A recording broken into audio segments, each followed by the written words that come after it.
नमस्कार.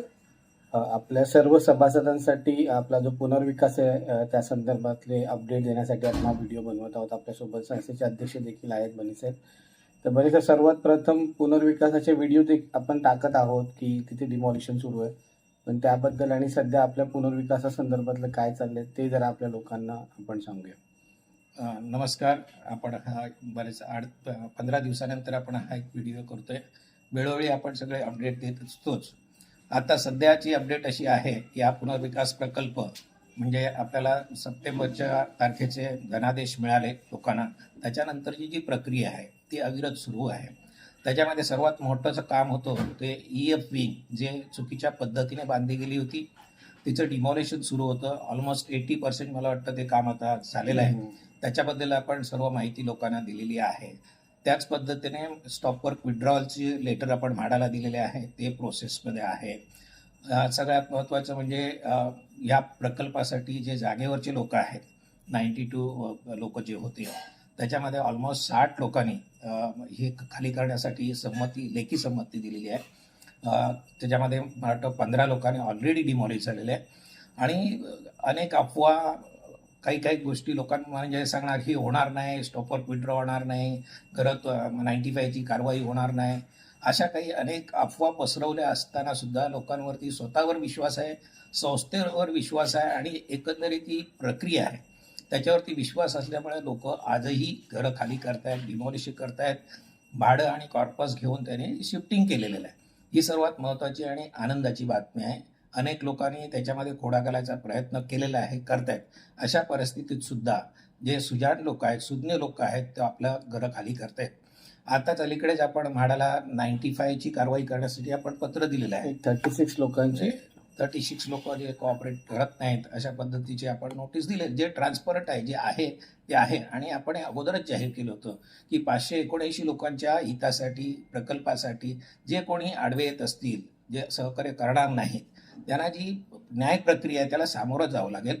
आणि विलंब न करता, कुठल्या गोष्टीचा विलंब न करता आपण ती कारवाई सुरू केलेली आहे. त्यामुळे 36 लोकांची नावं आपण म्हाडामध्ये दिलेली आहे आणि ती प्रक्रिया सुरू होईल. आणि त्यातूनच काही लोकांनी आपल्याला सहमती दर्शवलेली आहे आणि ते लेखी स्वरूपात आपल्याला आपण जे पत्र आपण दिलं त्याची कॉपी, प्रत आपण सर्वांसाठी शेअर केलेली आहे, नावं डिक्लेअर केलेली आहेत.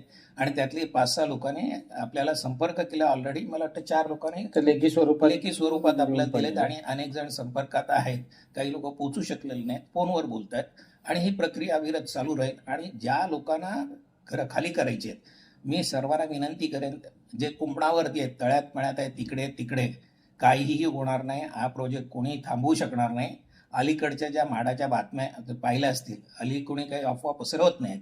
म्हाडाने निश्चित केलेला आहे आणि कोणी, म्हाडा असू दे किंवा कोर्ट असू दे, हा प्रोजेक्ट आता कुणीही थांबवण्याच्या मनस्थितीत नाहीत आणि त्याच्यासाठी कारणही नाहीत.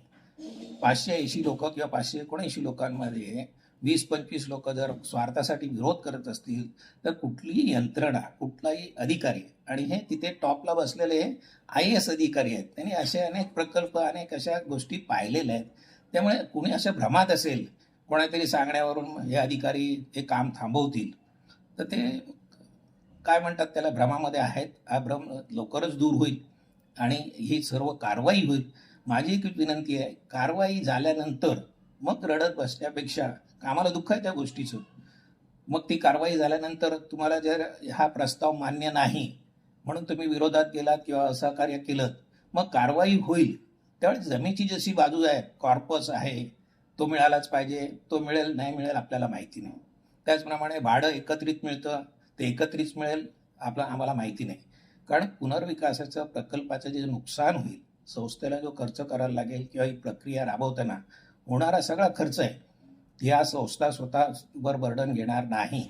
तो या सभासदांकडूनच वसूल केला जाईल, हेही नक्की. त्यामुळे मी प्रत्येक वेळी सांगत आलो आहे की ही जी प्रक्रिया आहे आपण डोळ्याने पाहिलेली आहे.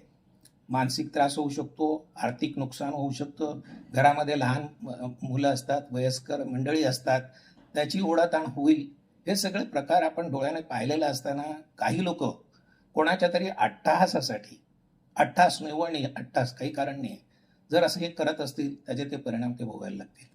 अजून एक महत्त्वाचा विषय आपल्या इथे आज लोकांमध्ये एक अपप्रचार केला जातोय की आता आज सोसायटीच्या ऑफिसमध्ये प्रशासक बसणार आहे, तुम्ही काळजी करू नका, तुम्ही घरं खाली करू नका, आता जे काय असेल ते प्रशासक येऊन बघतील. तर मला असं वाटतं की हे चुकीचं माहिती लोकांपर्यंत पोहोचवणं ही खूपच म्हणजे दुःखाची गोष्ट आहे. एक प्रॉपर निवडणूक करून आपण त्या जागेवर बसलेलो आहोत. त्यात ॲडमिनिस्ट्रेटिव्ह बॉडी होती इलेक्शन घेताना आणि अशा पद्धतीने काही लोकं एक चुकीची माहिती लोकांपर्यंत देत आहेत. तर मला वाटतं त्या देखील आणि त्याच्यात जे सही करणारी मंडळी आहेत, त्याच्यातले एक असा व्यक्तिमत्व आहे जो जुन्या कमिटीत होता आणि तो देखील आज देतोय त्याच्यात अशा प्रकारच्या गोष्टी आहेत. तर मला असं वाटतं की त्याबद्दल पण लोकांमध्ये थोडंसं आपण जो संभ्रम निर्माण झाला ते पण क्लिअर करूया. ज्यांना कायद्याची जाण नाही असे लोक आहेत ना, काहीतरी लोकांना संभ्रमित करायचा प्रकार आतापर्यंत करत आलेले आहेत. ही आजची गोष्ट नाही. आपल्या निवडणुका होऊ नयेत म्हणून लोकांनी प्रयत्न केला. प्रशासकीय समिती बसावी म्हणून 30 लोकांच्या सह्या दिल्या. आम्ही एका दिवसामध्ये 140 लोकांच्या सह्या देऊन आपण सीओना भेटलो आणि निवडणूक पार झाली. निवडणूक पार झाल्यानंतर लोकांनी ही कमिटी बरखास्त होण्यासाठी अनेक प्रयत्न केले. आता तर काय झालं माहिती आहे, हरडीचा डाव आहे.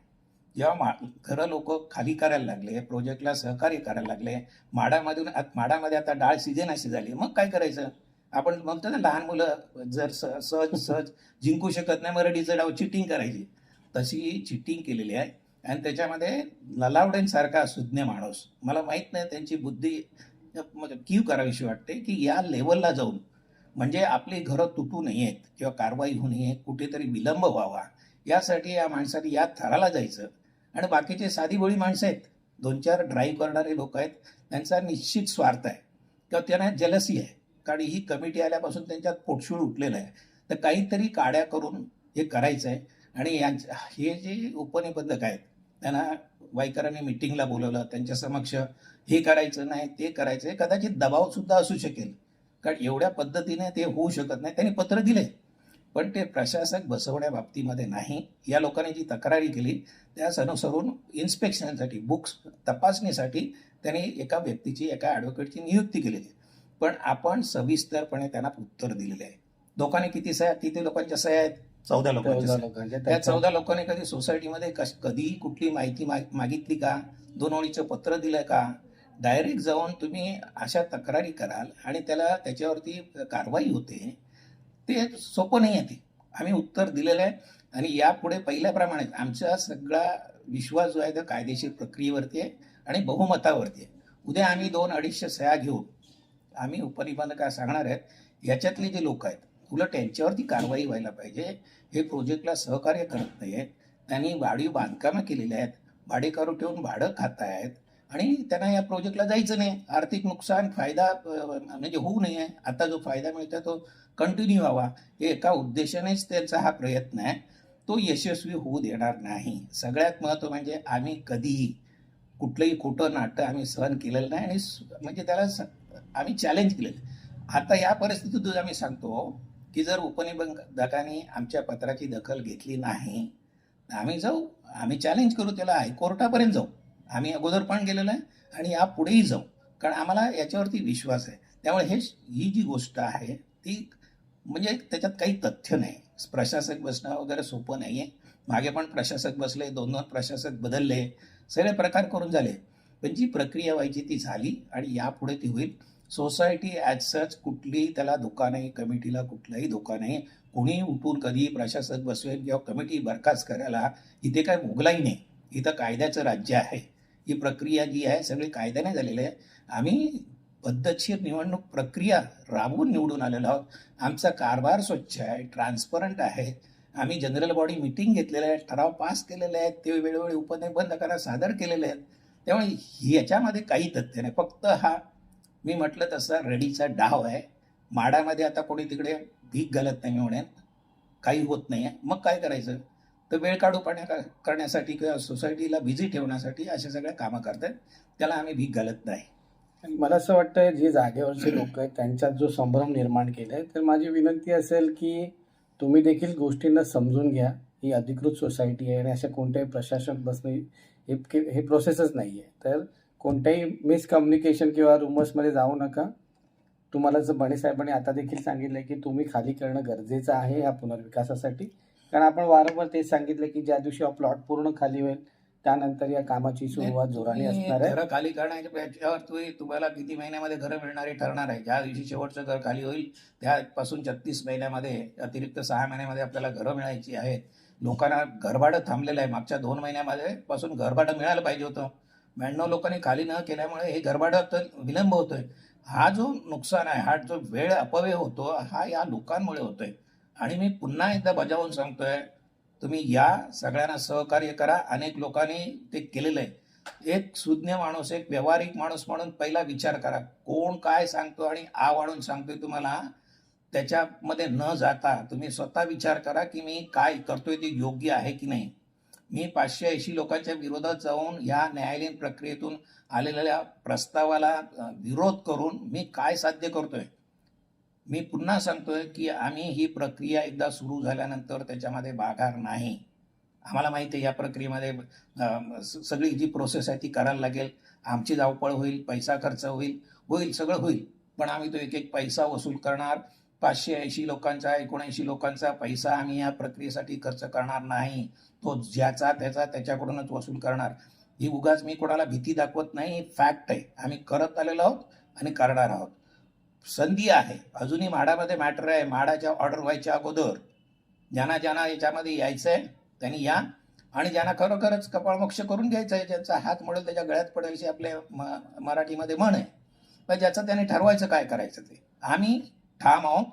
हा प्रोजेक्ट, ही प्रकल्प होण्यासाठी लोकांना खाली करून देणं ही सोसायटी जबाबदार आहे, आणि त्यासाठी जे काय करायला लागेल ते आम्ही करणार. आणि महत्त्वाचं म्हणजे पूर्ण प्लॉट आपल्याला खाली करून द्यायचा आहे. तुम्ही बातम्या बघत असाल की पुनर्विकासाची कामं ज्या ठिकाणी चालली तिथे कोणीही राहत असेल तर त्यांना अडचणीचं होऊ शकतं. हे आम्ही वारंवार सांगतोय. तर आम्हाला प्रत्येक सभासदांना विनंती असेल की जे जागेवर आहेत, या पुनर्विकासाच्या दृष्टिकोनातून आपण खाली करणं खूप गरजेचं आहे. आणि माझ्या माहितीप्रमाणे म्हाडाचे अधिकारी येऊन त्यांनी सर्वे केलेला आहे. अधिकृत माझ्याकडे माहिती नाही आहे, पण मला खात्री आहे कोणीतरी अधिकारी येऊन माहिती घेतली आहे. त्यांनी म्हाडाच्या अधिकाऱ्यांना, बीपीना असेल, सीओना असेल, त्यांचा अहवाल दिला आहे. इनफॅक्ट मागच्या 10 वर्षापूर्वीच कार्यकारी अभियंता साईटवरती आले होते, त्यांनी संपूर्ण अहवाल त्यावेळी देखील दिलेला आहे. त्यामुळे त्याच्यामध्ये आता काही फरक होण्याची शक्यता नाही आहे. त्यामुळे किती लोक जागेवर आहेत, किती लोकांनी खाली केलं, आम्ही लेखी नोटीसमध्ये दिलेलीच आहे ना म्हाडाला. किती लोकांसाठी म्हाडा करणार आहे, किंवा कुठली यंत्रणा, उद्या चीफ मिनिस्टरकडे जरी गेले किंवा आणखी प्राईम मिनिस्टरकडे जरी गेले, तो जो माणूस, व्यवहारी माणूस आहे, तो काय बघेल किती लोकांचे हित साध्य होत आहे, किती लोकांच्या अडचणी होत आहेत, आणि विरोध जे करतायत त्याच्यामध्ये तथ्य काय, खरोखरच त्यांच्यावर अन्याय होतोय का? नाही होत आहे. ते स्वार्थ, निव्वळ स्वार्थ आहे. आणि सगळ्यात मोठं म्हणजे अहंकार आणि अट्टहास. त्या अहंकार अट्टहास करणाऱ्यांचं काय काय झालेलं आहे, कसं झालेलं आहे ते आपल्याला सगळ्या माहिती आहे. मी जास्त काही बोलत नाही. मला असं वाटतं एवढा मेसेज क्लिअर आहे. बाकीचे अपडेट आम्ही देत राहू. आमची संपूर्ण टीम, कमिटी आहे, आमचे सगळे हितचिंतक आहेत, ज्यांनी घरं खाली करून आम्हाला विश्वास दाखवलेला आहे. त्यांच्या विश्वासाला कधीही तडा जाऊ देणार नाही.